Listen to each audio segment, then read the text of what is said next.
What's up, everybody? It's your friend Cheap Ludes. Let's talk about super packs. I'm not really sure why I put my arms out like Scott Stapp from Creed, but I don't know, man. It just kind of felt right. I was gonna say that thank God I'm not Scott Stapp, but honestly, his life sounds kind of sick.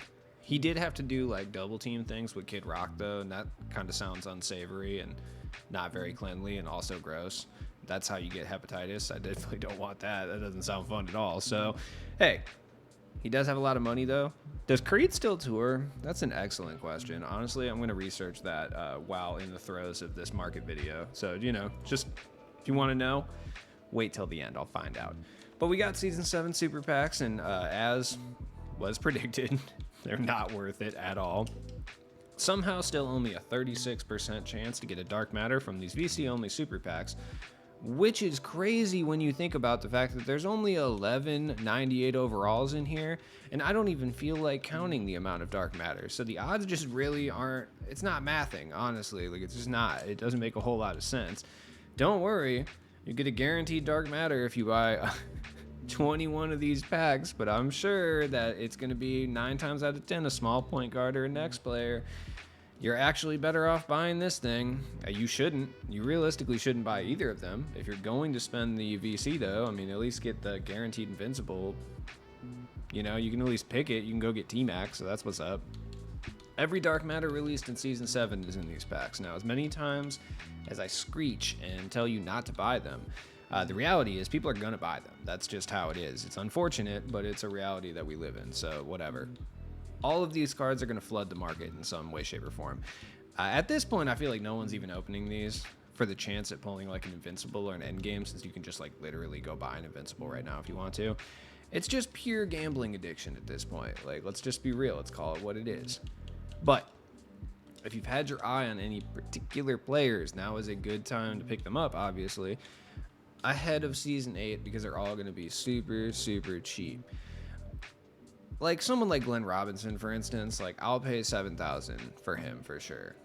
Sidney Moncrief for the All Bucks team, maybe. There's not actually that many up here, which should tell you two things. A, not as many people are opening these packs, and B, the odds are still super bad. Because realistically, these are going to be cards that drop higher than pretty much any other card, and there's still not that many of them. That's not good. That's not a good sign. I just wanted Adrian Dantley for the All Jazz team, but I mean, I can still pick him up for 7,000 MT. I really don't think that's worth it, honestly.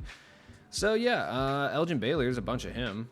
So that's what's up. If you want Elgin Baylor, you can get him for cheap. Some of them you can get for cheaper than others. Like, the ones that are more recent are going to be a lot cheaper. I'm guessing that stems from the fact that the super packs were just out last week, etc. So there are going to be cards I'm going to pick up.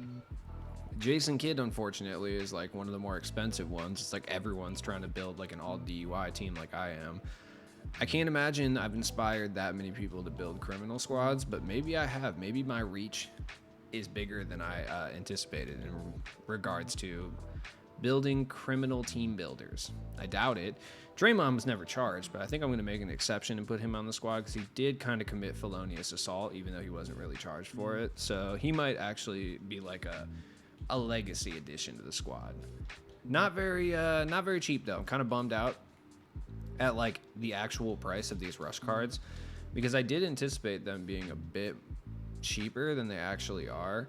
Some of them are still cheap, like Glenn Robinson's basically discard value, but I mean guys like John Wall, even Julius Randle, like those guys aren't as cheap as I had wanted them to. Donovan Mitchell, etc. Now the other guys are going to be dirt cheap. Like, if you want any of these cards for whatever purposes that you want them for, you're going to be able to get them for basically nothing. Obviously, I'm going to pick up Sean Kemp, all criminal squad. Obviously, he has to come through. He's got some convictions, He did. Yeah, he was cleared for the shooting, but whatevs. It's all good. Shooters shoot. It's fine.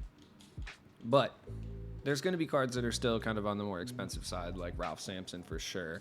Now, his market value has taken a bit of a dip, so hopefully if you did plan on selling him, you sold him already. If not, you can still get like $50K for him, though. It's still pretty good. Considering we're probably going to get, I wouldn't say cards from a size perspective that are better than Ralph Sampson because he's 7'4" and can shoot the 3 ball, but we're going to get more cards that are similar to him. I forgot Mikal Bridges was even in the set, honestly. I really did.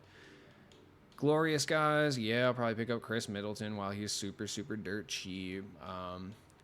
Karolinko is going to be a lot cheaper, so maybe it's time to pick him up to play the small forward. It's very possible. Lauri Markkanen's honestly irritating me with his baited jump shot. Brandon Ingram, for whatever reason, still not the Pelicans one. You know I've been droning on about this for like weeks at this point, but it is kind of irritating. Like, he's at his best. I want to pick up Kyle Korver too, because like it's Kyle Korver, and like why would I not do that? So there's definitely some options out here in the world. Guys like Scotty Barnes going to be on like every budget team from this point forward, which I don't think is necessarily like a bad thing, but I personally don't use him. I use Ron Artest instead, so it's like whatever. These guys are going to be dirt cheap except for Victor. Obviously Victor's still going to come with a hefty price tag, even though this one is significantly worse than the other one. Looking at the Invincible cards, I don't expect a huge price decrease in these ones at all. Like, maybe a slight price decrease, maybe in certain Invincibles, but like if you look at like Kareem, like there's not very many Kareems up. There's not very many Scottie Pippins. Like, there's going to be the same decrease that there would be just heading into a new season anyway. Like, the packs really aren't going to affect these in any way, shape, or form. Like, until Walker Kessler is a buyout, I don't care, you know? I forgot Tatum even got one. I honestly forgot Larry Bird got one too. Evan Mobley's out here. He's still over 100K, so it's just kind of like whatever. I kind of want Magic, but I'm not going to spend 100K on Magic. That just seems like a waste. Same with like Big Shaq Diesel. Shaq's still expensive, honestly. Like, he's still like 500K. That's crazy to me. Let's look at the one card that everyone wants and everyone needs, and that's Tracy McGrady. Honestly, he's still like pretty expensive, but he's not like a million MT anymore. I don't think we're going to see very many cards that go for that price point anymore, aside from maybe Victor. Like, Victor is going to continue to go for that price until they put out like a Victor Wembanyama endgame card with KPJ base, which is going to be horrendous.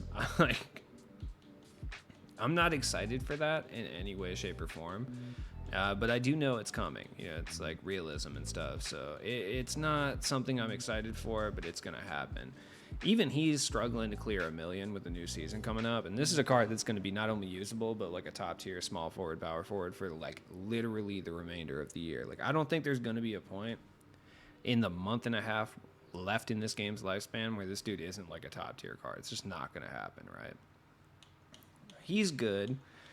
I will say that, he's broken. I was trying to say that maybe you're not missing out by not having this card. It's not worth spending $50 on. Oh, by the way, I should mention, if you do plan on buying this Invincible option pack, Victor is not in here, by the way. Like, Victor's not in this pack.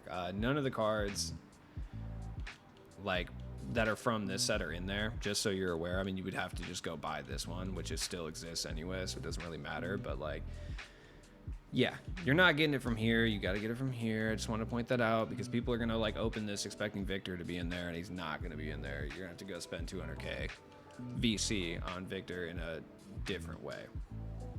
Now, in a couple days, we are going to get information on I was going to say season 5, but like, where was I getting season 5 from? I have no idea, dude. I think the lack of sleep is actually starting to eat my brain alive. We're going to start to get information about Season 8, which will kind of change the way we look at certain cards anyway. Like, the market's going to go down on even more people once we actually get the information on Season 8. And when I say, like, certain cards, like a Mark Eaton or something, are more likely for that to happen, like Ralph Sampson, than anyone else. The reason I say that is, like, you can't really lower the price of, like, Karl Malone any lower than he's already going for. He's like 7,000 MT. Like, physically, he's not going to go down any more than this, right? But like, someone like Mark Eaton could take like a price dip if we know that like the clutch time reward is an Invincible, I don't know, man, some random white guy that's like 7'4" that we've never heard of before. Maybe like, like Mirasan's in the mix, or like Simbular or something. So, keep an eye on these guys. By the way, Mark Eaton is still fire. I have Hero Yao now, and I'm not even kidding when I say I prefer Mark Eaton. Like, I do. His jump shot is just cash to me. Like, I don't understand what it is, man. I think it's because I've just been using Mark Eaton for the entire year, basically, at this point. Since the PD, so I actually prefer him You're not going to see a huge price decrease in some of these hero cards because Manute Bull is still like literally the most broken card in this game. But if you do have any of these that you're thinking about selling, I would highly advise you wait until at least the beginning of Season 8. Because you have to remember the first cards that we usually get at the beginning of a season are usually not the greatest ones, right? I mean, just looking through the seasons that we've seen, like Supersonic was kind of meh. Like, did anyone actually use Durant? I don't think so. Nobody used Wilt. Like, Karolinko definitely got some run for sure, but for the most part, no one really cared. Going back to Season 5, like, yeah, this was the one outlier because T-Mac existed, which you can buy for 100K now, which is crazy to think about. But going back to Season 4, we got Flight School, and then, like, Fire. Like, Giannis was okay, I guess. But my point is, and then, like, in Fuego, like, no one cared about these cards. My point is the best cards are rarely, like, one time out of 7 seasons, they've been the leadoff card. So I would expect that the cards that we're going to get on Friday really aren't the greatest. So I'm assuming a lot of these cards' prices will shoot back up, at least temporarily, I guess is what I'm saying. So hold your horses, don't sell off your collection quite yet, and just relax, breathe, man, you know? Oh, before the end of this video, I forgot, is Creed still touring? Let's find out. I actually need to know, because if they're touring, I'm going to go. It looks like they're still going. Oh no, they've been on hiatus since 2012. Tisk tisk. If you were hoping to see Creed out in the wild, it's not gonna happen, man. Sorry to say, they're not Matchbox 20ing it. So, hey, have a good night, you guys. Don't sell your cards yet. Literally, just wait. Just like hold off. Just pump the brakes, man. And please do not spend money on this game right now. I know, coming from me, who does that pretty often, it's going to sound silly, but please don't spend money on this game. We have a whole new season. The game is like a month and a half remaining. Unless you're making money off of the game, please do not spend money on it. It's like actually pointless. So